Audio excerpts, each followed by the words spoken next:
മുഴുവൻ ചോദിച്ച ഒരു ചോദ്യം. നിയമസഭയിൽ വീണയുടെ അച്ഛൻ നേരിട്ട ചോദ്യം. മുഹമ്മദ് റിയാസ് തലയിൽ മുണ്ടിട്ട് ഉത്തരം പറയാതെ പോയ ചോദ്യം. ആ ചോദ്യങ്ങൾക്കെല്ലാം ഉള്ള ഉത്തരം വീണയുടെ ആ ഫോണിൽ ഇപ്പോഴത്തെ തൊണ്ടി മുതലിൽ ഉണ്ട്. എല്ലാ കണ്ണുകളും ആ മൊബൈൽ ഫോണിലേക്കാണ്. കള്ളപ്പണം വെളുപ്പിച്ചത് മുതൽ ആ പണം രാജ്യവിരുദ്ധ പ്രവർത്തനങ്ങൾക്ക് ഉപയോഗിച്ചു എന്നതടക്കമുള്ള ഉത്തരങ്ങൾ. കരിമണൽ കർത്താവിടെ ഇടപാടുകൾ സുതാര്യമായിരുന്നില്ല എങ്കിൽ അതെന്തൊക്കെ? എല്ലാ ഉത്തരങ്ങളും കിട്ടാൻ ഫോണിന്റെ രാസപരിശോധനയുടെ ഫലം വരണം. റെയ്ഡിനിടെ പിടിച്ചെടുത്ത പിണറായി വിജയന്റെ മകൾ ടി വീണയുടെ ഫോൺ പരിശോധനയിൽ നിർണായക തെളിവുകൾ ലഭിക്കും എന്നാണ് അന്വേഷണ സംഘത്തിന്റെ വിലയിരുത്തൽ. ആ ഫോൺ 2019 മുതലുള്ള ഈ ഇടപാട് നടന്ന കാലത്ത് വീണ ഉപയോഗിച്ചിരുന്ന ഫോണാണ്. ഒരുപക്ഷെ അതിന്റെ ശാസ്ത്രീയ പരിശോധന നടത്തുമ്പോൾ പലതും പുറത്തുവരും. വീണയുടെ മൊബൈൽ ഫോൺ അടക്കമുള്ള ഡിജിറ്റൽ തെളിവുകൾ ഉടൻ തന്നെ PMLA കോടതിയിൽ ഹാജരാക്കും. ഇവ വേഗത്തിൽ തന്നെ ശാസ്ത്രീയ പരിശോധന നടത്താനാണ് ഇഡിയുടെ നീക്കം. വേഗത്തിൽ തന്നെ റിസൾട്ട് ലഭ്യമാക്കാനാണ് ഇഡി ശ്രമിക്കുന്നത്. ഡിലീറ്റ് ചെയ്ത രേഖകൾ സാങ്കേതിക വിദ്യയുടെ സഹായത്തോടെ കണ്ടെടുക്കാം എന്നും അന്വേഷണ സംഘം കണക്കുകൂട്ടുന്നു. വീണയുടെ 3 ബാങ്ക് അക്കൗണ്ടുകളും മരവിപ്പിച്ചിട്ടുണ്ട്. കണ്ടെടുത്ത രേഖകളും ഡിജിറ്റൽ തെളിവുകളും എല്ലാം PMLA കോടതിയിൽ സമർപ്പിക്കും. പരിശോധന പൂർത്തിയാകുന്ന മുറയ്ക്ക് വീണ ടിയെ ഇഡി ഓഫീസിലേക്ക് വിളിച്ചു വരുത്തി ചോദ്യം ചെയ്യും എന്നാണ് സൂചന. ഇതിനു മുന്നോടിയായി CMRൽ ഉദ്യോഗസ്ഥർക്ക് സമൻസ് അയച്ച് മൊഴിയെടുക്കും.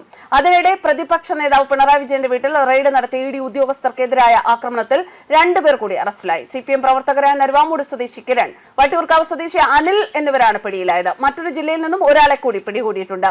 അറസ്റ്റിലായ പ്രതികളെ ഇന്ന് കോടതിയിൽ ഹാജരാക്കും. ഇനിയും കൂടുതൽ പേർ അറസ്റ്റിലാകും എന്നാണ് പോലീസ് സൂചിപ്പിക്കുന്നത്.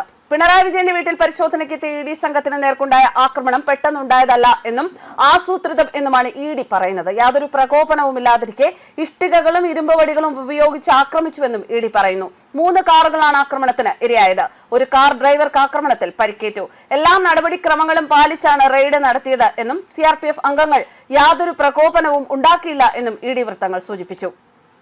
ശശിധരൻ കർത്തയുമായി നേരിട്ട് കൂടിക്കാഴ്ച നടത്തിയാണ് ധാരണയിൽ എത്തിയത് എന്ന് അവകാശപ്പെടുമ്പോഴും അതിനും തെളിവില്ല. പണമിടപാടിനായി അല്ലാതെ ഒരൊറ്റ മെയിൽ സന്ദേശം പോലും ഇരു കമ്പനികൾക്കുമിടയിൽ ഉണ്ടായിട്ടില്ല.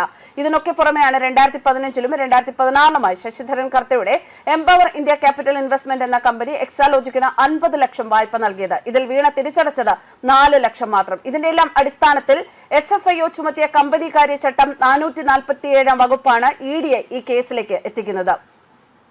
തെളിവിന്റെ ഒരു കണിക പോലും ഹാജരാക്കാതിരുന്നിട്ടാണ് സേവനത്തിനാണ് വീണ പണം കൈപ്പറ്റിയത് എന്ന് CPM ഇപ്പോഴും പറയുന്നത്. എന്തായാലും ഫോണിന്റെ രാസപരിശോധനയ്ക്ക് ശേഷം ഇതിനെല്ലാം ഒരു വ്യക്തത വരും എന്നുള്ള കാര്യത്തിൽ സംശയമില്ല. കാരണം ഇഡി നിലപാടുകൾ കടുപ്പിക്കുകയാണ്. ന്യൂസ് ഡെസ്ക് കർമ്മ ന്യൂസ്.